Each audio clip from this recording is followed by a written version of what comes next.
Here's a concept. One of the standard concepts that you learn in a magical education, the concept of an egregore.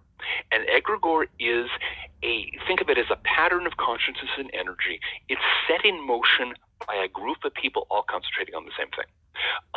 If you look at what happens in a football game, okay, people gather in the stadium back when people went to stadiums, and people gather and the game starts, and you get this sort of buildup of energy and passion focused on the game. People surf that rush. They get caught up in it.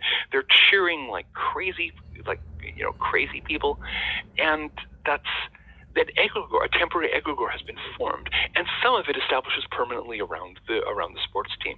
That's why people have these powerful emotional attachments to a bunch of overpaid athletes.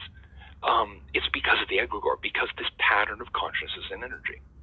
Now, egregores are all over the place. We create them all the time. Every group of people, every marriage has an egregore, every family, every workplace. Pay attention to the workplace, the family, the marriage, you name it. You can get a sense of a personality that doesn't belong to any of the people involved.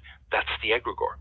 There are constructive egregores. There are incredibly negative ones. There's everything in between. And when people are not sufficiently conscious to manage the egregore that they're in, it can take over. And it doesn't actually have a mind of its own, but it repeats back the thoughts and feelings that are pumped into it. That's why, again, you get the football game, the rock concert.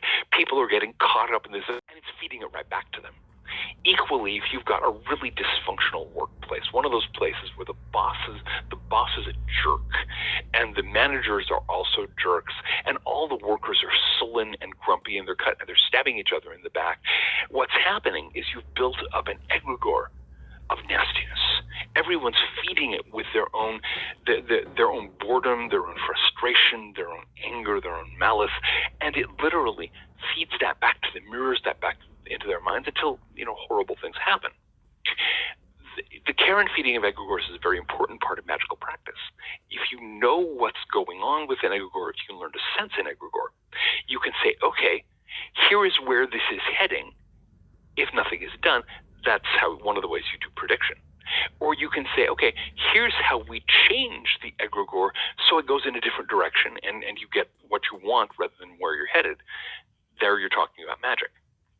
So what's happened, what we have, and this is actually the case in most civilizations, most cultures, when they get old, when they start getting, frankly, senile, as ours is, the egregore runs things. And the egregore has been built over decades or over centuries by people putting certain energies into the thing, especially people in the upper classes, people who have the time, the energy, they're close to the center. They build this kind of autopilot structure of magical energies. And unless they know how to manage it, unless they know how to work with it, know a little bit of practical magic, and unless they have the ability to criticize themselves and reflect on what they're doing, which many people don't these days, it can lead them straight to disaster.